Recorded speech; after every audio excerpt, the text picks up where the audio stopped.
하나님 말씀 마태복음 13장 1절에서 9절까지 먼저 읽습니다. 1절에서 9절 말씀까지 교독해 가겠습니다. 마태복음 13장 1절에서 9절까지 말씀입니다. 그날 예수께서 집에서 나가서 바닷가에 앉으시매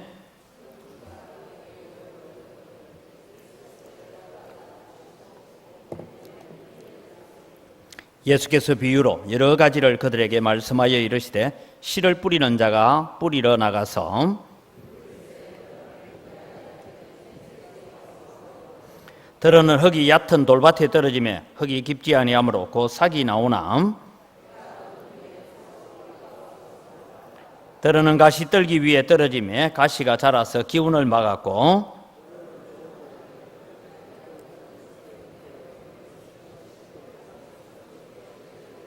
같이 읽습니다. 귀 있는 자는 들으라 하시니라. 우리 넘어가서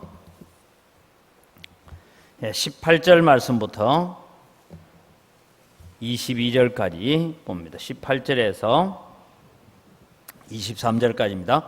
그런즉 씨 뿌리는 비유를 들으라.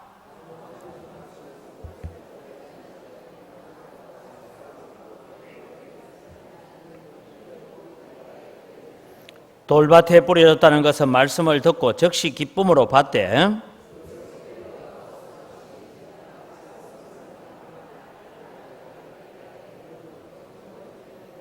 가시떨기에 뿌려졌다는 것은 말씀을 들으나 세상의 염려와 재물의 유혹에 말씀이 막혀 결실하지 못하는 자요. 좋은 땅에 뿌려졌다는 것은 말씀을 듣고 깨닫는 자니 결실하여 어떤 것은 100배, 어떤 것은 60배, 어떤 것은 30배가 되느니라 하시더라. 아멘. 전도서를 읽어보면 전도서에는 특별히 미련한 자와 우매한 자, 지혜로운 자와 또 지혜로운 백성에 대한 기록을 가지고 있습니다. 그래서 지혜로운 자 하면 지혜로운 자는 어떤 자인가 하고 보니까 눈앞에 펼쳐지고 있는 모든 일들을 통하여서 하나님을 발견하고 하나님의 뜻에 순종되는 삶을 살기로 작정한 자는 지혜로운 자다. 오늘 오후에 오신 여러분들이 다 지혜로운 자가 되기를 바랍니다. 그 다음에 어리석은 자, 우매한 자는 어떤 자이냐 하니까 새가 그물 치는 것을 보고도 달려든다 그러면서 결과를 뻔히 알면서도 불순종의 길을 걸어가고 불구덩이로 달려드는 자, 그런 자들을 우매한 자다라고 말합니다. 그럼 여러분, 오늘 우리가 살아가면서 우리는 때로는 결과를 뻔히 알면서도 그 결과에 허덕이고 따라가고 있는 사람들을 많이 우리가 보게 되고 우리 자신들도 그런 유혹에 빠질 때가 들어있다라는 것을 이야기하고 있습니다. 지금 보니까 아침 예배를 마치고 내려가서 잠시 보니까 지금은 이제는 분노한 부모들이 한국의 입시 제도 바꿔라. 네. 여러분, 저도 이제 아들 셋을 대학에 보내면서 보니까 여러분, 대학에 들어가는 방법이 몇 가지쯤 있을 것 같습니까? 대학에 들어가는 방법이 3,000가지가 넘습니다. 그러니까 여러분, 웬만한 이 지식이 없이는 어떻게 가야 되는지 몰라요. 공부 잘해도 못 가요. 네, 그런 문제들이 있습니다. 그런데 이런 일들을 바라보면서 지금 정치권이나 대학가에서 이런 일들이 있는데 저는 그런 생각이 듭니다. 늘 가지는 것은 장관으로 부름받은 사람들이 나와서 죄송합니다. 국민의 눈높이에 맞추지 못해서 죄송합니다. 이런 사람들한테 나중에 뒤에 가서 물어보면 왜 그랬어요? 이렇게 물으면 딱 한 가지 답하는 게 있어요. 나는 장관 될 줄 몰랐다. 내가 될 줄 알았으면 내가 그래 안 살았을 건데. 이런 마음이 우리가 가지고 있을 겁니다, 아마. 그래서 여러분, 오늘 우리가 젊어서부터 나는 나중에 장관으로 아니면 국무총리로 부름받을 것이다 라고 생각했으면 어떻게 젊어서부터 주변 정리를 잘 해가면서 살았겠습니까? 그죠? 그런 문제. 그 다음에 또 하나는 지혜로운 자는 어떤 자이냐 하면 사람은 몰라도 하나님은 보고 계신다. 그래서 하나님 앞에 사는 자가 진짜 지혜로운 자고 복된 자인 줄 믿으시기 바랍니다. 그래 사는 것이 우리가 복된 믿음의 길을 걸어가는 것입니다. 왜 이런 일이 일어날까요? 오늘 성경은 말씀을 듣기는 들었는데 세상의 염려와 재리의 유혹에 말씀이 막혀서 결실하지 못하는 자다라고 말씀합니다. 자, 지난주에 여러분 배웠던 걸 간단하게 복습합니다. 예수님께서 왜 처음에는 내가 하늘로부터 온 떡이다, 내가 하늘로부터 온 생명의 음료다, 나는 하나님의 아들이다, 그렇게 공개적으로 말씀하시고 공개적으로 사역을 하시다가 예수님께서 이제 비유로 말씀하기 시작해요. 비유로 말씀하시는 이유 중에 하나는 믿고 깨닫는 자에게는 더 풍성한 은혜를 주시기 위해서 비유로 말씀하셨고, 예수님이 행하시는 모든 일을 보고도 끝까지 예수님을 반대하는 자들에게는 주님께서 심판의 시작이다라는 것을 말씀을 드렸습니다. 그래서 여러분, 오늘 우리는 이 씨 뿌리는 비유라고 하는 이 말씀을 우리가 보면서, 씨 뿌리는 비유라기보다는 이 말씀은 마음밭의 종류에 대한 이야기를 하고 있다라고 보면 됩니다. 그래서 오늘 제가 나의 마음밭은 어떤 종류의 밭입니까? 라는 질문을 제가 하면서 설교 제목을 정했습니다. 여러분, 우리는 어떻게 하면 우리 신앙생활 가운데 우리는 자꾸만 어떤 열매를 많이 맺으려고 예를 많이 씁니다. 그래서 우리는 내가 맺어놓은 열매가 무엇인지에 대한 관심을 많이 가집니다. 그런데 하나님은 어디에 관심이 있느냐 하면, 우리가 맺어놓은 열매에 관심이 있고 우리가 이루어드린 열매에 관심이 있는 것이 아니라 너희 마음밭이 어떠냐, 거기에 관심이 있다. 이것이 오늘 본문이 우리에게 주고 있는 말씀입니다. 그래서 여러분, 우리는 어떤 열매를 맺고 어떤 사역을 만들어내고 어떤 존귀한 열매, 많은 어떤 열매를, 눈에 보이는 열매를 맺기 위해서 애쓰기보다 먼저 해야 될 것이 뭐냐? 내 마음밭 관리를 잘 해야 된다. 이게 오늘 성경이 가르쳐주고 있는 본론입니다. 여러분, 우리는 내가 30배를 맺었냐, 60배를 맺었냐, 100배를 맺었냐, 자꾸 거기에 관심을 우리 두고 있지만 주님은 그거 관심 없어요. 주님은 너 마음밭이 어때? 그래서 여러분, 우리 마음밭이 옥토인 마음은 흉년이 들어도 30배, 평년작을 하면 60배, 풍년이 들면 100배, 그렇게 열매를 맺는다는 거예요. 그래서 여러분, 오늘 성경을 통해서 우리가 이런 부분을 한번 살펴가려고 합니다. 문제는 여러분, 우리가 신앙생활하고 믿음생활을 오랫동안 했는데도 불구하고 내 속에 열매가 없는 이유들을 가만히 보면서 뭘 점검해 보느냐면, 내가 신앙으로 성숙해 가고 있는가를 보면 열매가 왜 있는지 없는지를 알 수가 있다, 이 말씀입니다. 그래서 여러분, 우리는 열매를 맺으려고 노력하기에 앞서서 내 마음밭을 먼저 정리하고 옥토로 만들어가는 일을 우리는 해가야 됩니다. 그래서 우리는 열매에 대해서는 관심이 있으면서 내 마음의 밭을 관리하는 데는 무관심한 자가 아닌가 하는 생각을 해보면서 오늘 말씀을 간단하게 제가 설명합니다. 하나는 굳은 마음을 기경합시다. 이 굳은 마음을 기경하자, 갈아엎자. 이 말은 오늘 여기 길가라고 되어 있는데, 여러분, 이 길가 하니까 우리는 길 옆이라고 생각하면 안 됩니다. 여기에 길가라는 것은 이 이스라엘 백성들이 땅을 나눕니다. 땅을 나누면 원래 형제간에 아버지로부터 물려받은 땅이 있는데, 이게 1000평의 땅이 있어요. 땅이 있는데 이 땅을 어떻게 하느냐 하면, 요 땅을 이제 아들이 셋이니까 야 330평씩 나누어 가져라 하고 땅을 딱 나누어요. 나누는데 여러분, 이스라엘 백성들은 땅 나누는데 우리처럼 이렇게 논두렁을 만들고 이렇게 잘 하지 않습니다. 뭐 하느냐 하면 기준이 되는 자리에 돌을 갖다 세웁니다. 그래서 여러분, 성경에 소리 지르는 돌이라는 얘기가 그런 의미예요. 그럼 여러분, 우리 중앙에 좀 줄이 있잖아요. 저 줄 있는 데다가 돌을 톡톡톡톡 갖다 심으면서 여기부터는 큰아들, 여기부터는 둘째 아들, 저기부터는 셋째 아들, 이렇게 나누었습니다. 그런데 여러분, 성경이 무슨 얘기를 합니까? 내 형제의 지게석을 옮기지 말라 하는 얘기죠. 내가 조금 더 찾아야 되고 이 돌을 밤에 몰래 나와가지고 옆으로 살짝 옮겨 놓는다, 이 말이에요. 그런데 길 가라는 말이 뭐냐 하면, 지금 우리 중앙에 요 선이 하나 있잖아요. 저 선에 돌을 놔놨는데 돌 사이로 사람이 밟고 다니죠. 그죠? 참 농사를 안 지어봐 하니까 이게 성경을 잘 몰라요.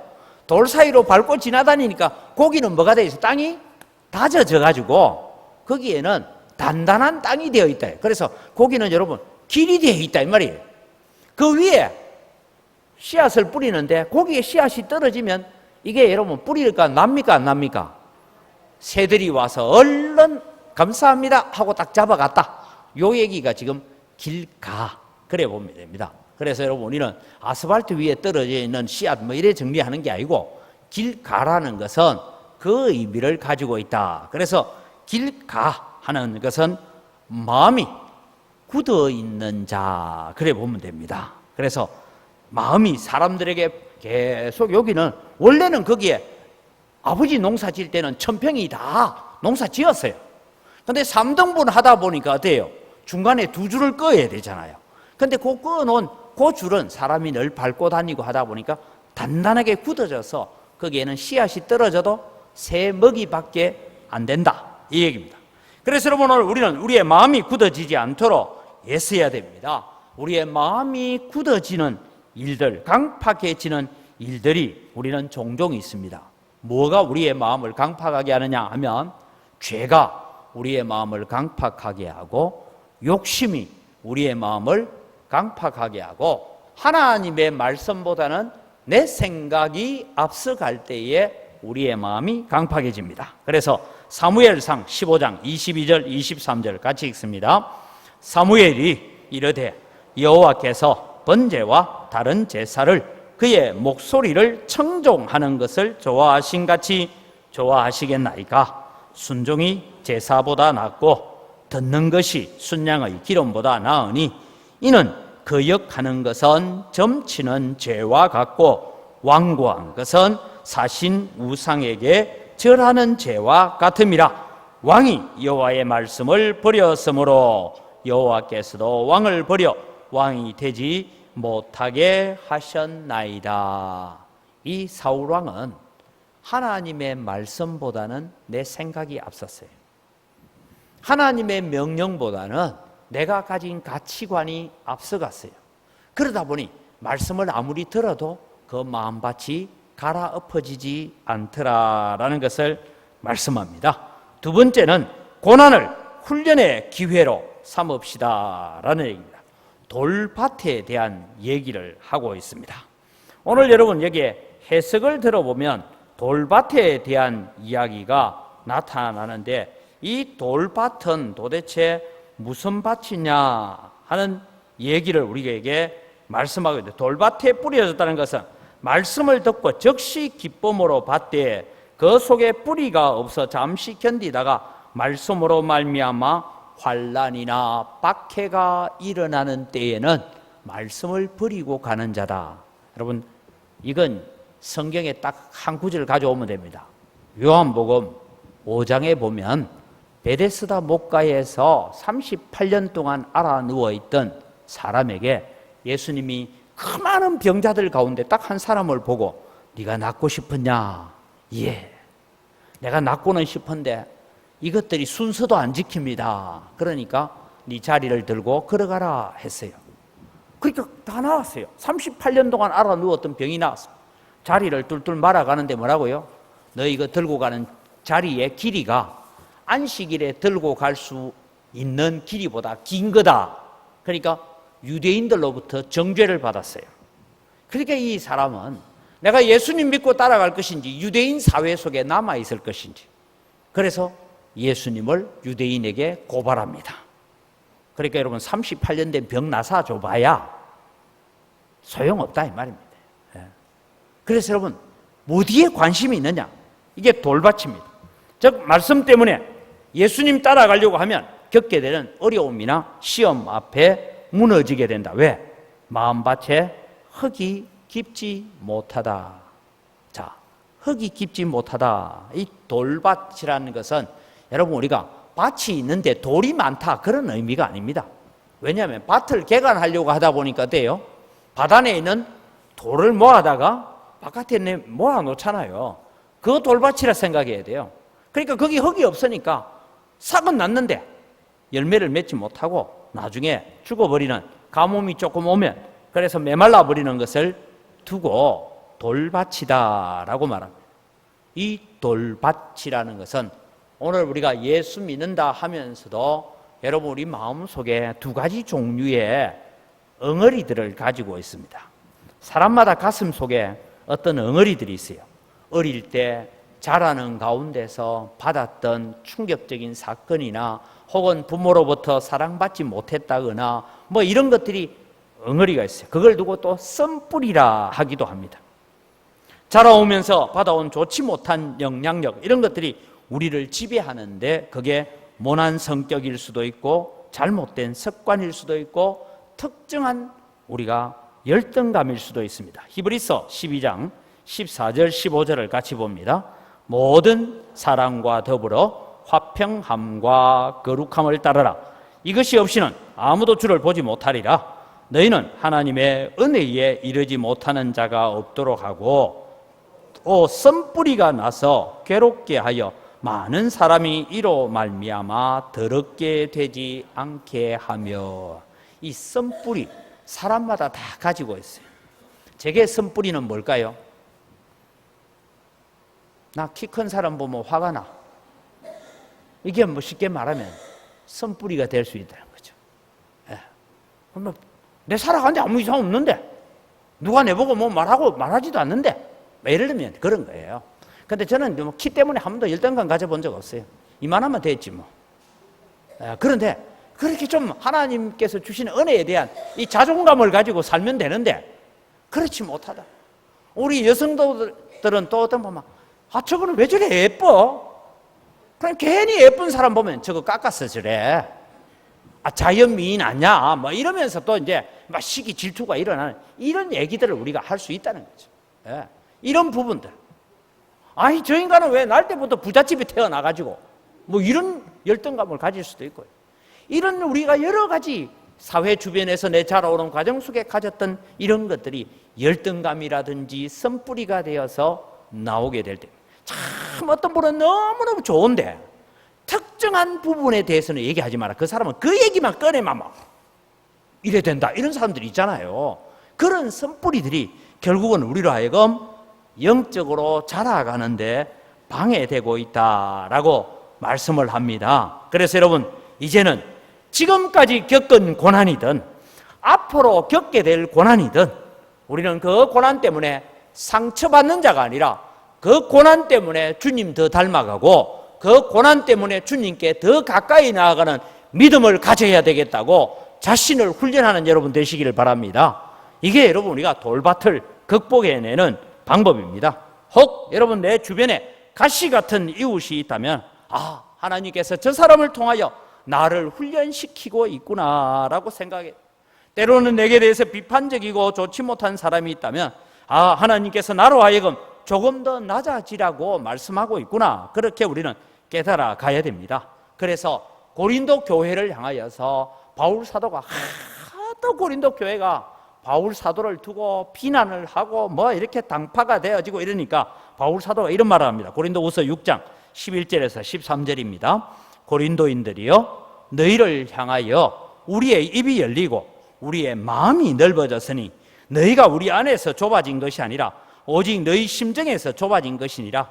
내가 자녀에게 말하듯 하노니 보답하는 것으로 너희도 마음을 넓히라. 너희도 내한테 대해서 좀 마음을 좀 넓히라. 그러면 다 이해가 되고 될 건데 너희 마음이 좁아지니까 뭐 말 한마디를 하면 그게 상처가 되고 무슨 얘기를 하면 그게 뭐 삐끼고 뭐 이렇게 뭐 말 듣고는 할 말이 내가 그래서 나는 낙심했다 하고 뭐 이런 얘기를 한다는 거예요. 왜? 내 마음이 좁았어. 어떤 분은 그래요. 설교 듣고 낙심했다 하면 목사가 설교 듣고 낙심하면요 목사는 설교할 거 없어요. 성경 본문만 읽고 내려가면 돼요. 본문만 읽고 내려가도 본문 다 이해되잖아요. 그러면 또 이제 본문만 읽고 내려가면 하는 말이 오늘 하필 왜 그 본문 읽었어? 이러면요 약이 없어요. 거기는 무슨 약을 갖다 대겠어요? 그래서 오늘 여러분 우리 속에 있는 엉어리와 쓴뿌리들을 십자가에 못 박아버리고 뽑아내는 일들을 우리가 감당해야 됩니다. 예수 그리스도의 피는 우리의 어떤 연약함까지도 다 치료해놓고 고쳐줄 줄 믿으시기 바랍니다. 그래서 우리의 마음까지도 고쳐야 돼요. 우리의 마음까지도 치유돼야 돼요. 그 다음에 두 번째는 말씀을 더 사랑합시다 라는 가시떨기입니다. 가시떨기라는 것은 뭐냐 하면 원래 아까 전에 천평밭이 있었잖아요. 천평밭이 있는데 중간에 이제 밭을 나누기 위해서 거기 밟고 다니니까 길가가 됐고 그 밭에 있는 돌들을 옆에 몰아내 놓았으니까 거기가 돌밭입니다. 그 다음에 가시떨기는 뭡니까? 밭 언덕에 자라나는 가시가 있고 잡초가 있고 풀이 있는 곳이 있지 않나요? 거기에도 씨앗을 뿌리다 보니까 한두 개가 날아갔어요. 싹은 났어요. 그러나 이게 열매를 맺어요, 못 맺어요? 못 맺습니다. 그것을 두고 가시떨기다라고 말하는데 주님은 이 가시떨기에 대해서 뭐라고 말씀하시느냐 하면 22절에 가시떨기에 뿌려졌다는 것은 말씀을 들으나 세상의 염려와 재물의 유혹에 말씀이 막혀 결실하지 못하는 자요. 예수님 앞에 한 청년이 찾아왔습니다. 선생님, 내가 어떻게 하면 구원을 얻을 수 있습니까?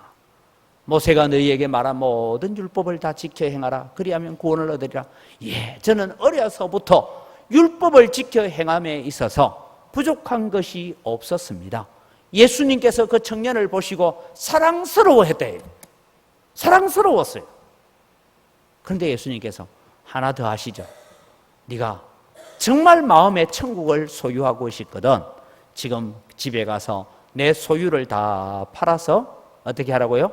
가난한 자에게 나누어 주고 그 다음에 나를 따르라 하니까 이 청년이 부자인고로 근심하면서 집에 갔다.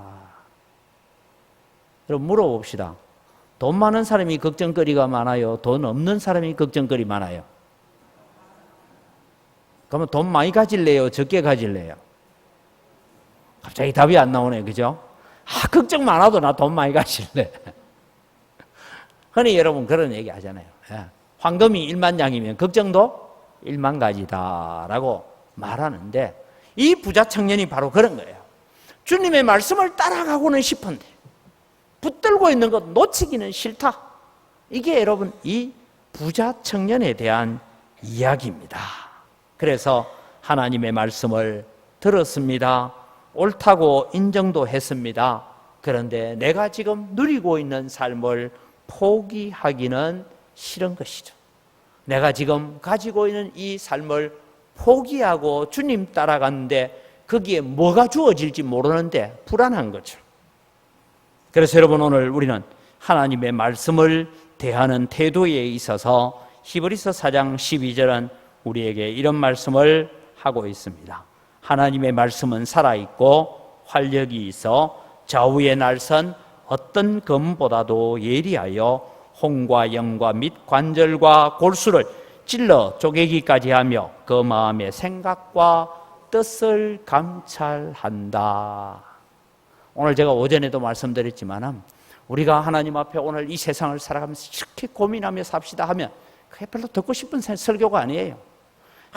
지금 나라가 이래 어렵고 경제가 이렇게 어려워도 걱정하지 마십시오. 믿음으로 사는 자에게는 모든 것이 잘 될 것입니다만 아멘 할렐루야 하다가도 십자가 지고 우리 주님 따라갑시다 하면 노멘 이러고 사는 거예요. 이게 여러분 우리의 마음이라는 거죠. 여러분 오늘 우리는 말씀이 옳지 않아서 순종하지 않는 것이 아닙니다. 옳은 줄도 알지만 그대로 살기에는 왠지 포기해야 될 것이 너무나 많기 때문입니다. 그래서 여러분 우리는 주님을 따라가는 것을 주저하고 있습니다. 자, 좋은 밭이란 것은 무엇입니까? 오늘 성경은 좋은 밭에 대해서는 간단하게 말씀합니다. 좋은 땅에 뿌려졌다는 것은 말씀을 듣고 깨닫는 자니. 여러분 이게 깨닫는 자, 알았다 그게 아니고 이 히브리어법에서 깨닫는 자라는 것은 그 말씀을 듣고 그대로 행하는 자, 그런 이야기를 하고 있는 것이 오늘 말씀입니다. 그래서 여러분 좋은 밭은 듣고 깨닫는 자, 행하는 자. 하나님의 말씀을 듣고 그 말씀을 사람의 말로 듣는 것이 아니라 성령이 오셔서 하시는 말씀인 줄 알고 그 말씀을 준행하는 자, 순종하는 자, 행함으로 열매 맺는 자를 오늘도 좋은 밭이다라고 말씀하고 있습니다. 그럼 여러분 오늘 우리 마음밭에 엉어리도 있고 가시 뿌리도 있고 여러 가지가 있을 것입니다. 그럼 여러분 이것을 해결하는 방법은 하나밖에 없습니다. 날마다 말씀의 쟁기로 내 마음의 밭을 갈아엎어야 됩니다. 깊숙이 숨겨져 있는 죄를 주님 앞에 내려놓아야 됩니다. 기도의 호미로 내 마음밭에 있는 작은 돌이나 엉어리나 죄의 선뿌리들, 잡초들을 캐내어서 주님 십자가 앞에 가지고 와야 됩니다. 우리는 무의식적으로 습관화되어 있는 삶을 살아갈 때가 참 많이 있습니다. 때로는 죄인 줄 알면서도 슬쩍 넘어가고 싶은 일들도 있습니다. 때로는 습관적으로 늘 빠져있는 죄에 있습니다. 그럴 때마다 오늘도 우리는 주님 앞에 나와서 주님, 제가 어떤 열매를 맺어드리겠습니다가 아니라 주님, 제 마음이 지금 이렇게 갈팡질팡하고 있습니다. 주님, 내 마음이 갈팡질팡하면서 내가 압니다. 이 길이 옳다는 것 아는데 이건 내가 놓치기 싫어요. 그래서 오늘 또 내가 괴롭습니다. 주님, 나를 붙잡아 달라고, 말씀으로 붙잡아 달라고, 성령으로 오늘 나를 붙잡아 달라고 기도하며 나아가야 됩니다. 또 우리는 다른 사람을 변화시키려고 애쓰지 말고 내 마음이 변화되도록 기도하면서 걸어가는 그 삶이 오늘 또 우리의 마음이 옥토가 되어진다라는 것입니다. 오늘 여러분, 우리가 어떤 업적을 남기기 위해서 애쓰기보다는 오늘도 내 마음의 밭이 정말 옥토가 되었어. 덩어리도 없고 돌도 없고 가시뿌리가 없는 그런 좋은 밭이 되어지면 주님이 주시는 은혜가 오늘도 우리를 통해서 열매로 나타나는 줄 알고 이번 한 주간 여러분의 마음의 밭을 잘 가꾸어가는 한 주간이 되시기를 주의 이름으로 축복합니다. 기도하겠습니다. 하나님 아버지, 감사합니다. 오늘도 나는 어떤 종류의 마음밭을 가지고 있는지 우리 자신들을 점검해 보게 하시니 감사합니다. 우리는 사람에게 보이는 업적을 남기려고 애쓸 때가 많습니다. 그러나 우리가 업적을 남기기보다는 오늘 또 내 마음밭이 주님 앞에 아름답게 연락되어지는 믿음의 마음이 되어지도록 은혜를 더하여 주시옵소서. 그래서 늘 주님의 은혜에 감사하고 주님의 마음에 합당한 자로 세워져가는 저희들 되어서 주님과 동행하는 믿음의 삶을 살게 하여 주시옵소서. 감사합니다. 예수님의 이름으로 기도드립니다. 아멘. 우리 주 예수 그리스도의 은혜와 하나님 아버지의 무한하신 사랑과 성령님의 교통하심이 오늘도 내 마음밭을 묵혀두지 아니하고 말씀의 쟁기로 기도의 호미로 날마다 잘 개간하여서 주님 앞에 옥토의 마음이 되어서 주님 주시는 열매로 가득 차기를 소원하는 주의 사랑하는 백성들 머리 위에 이제로부터 영원토록 항상 함께 있을지어다. 아멘.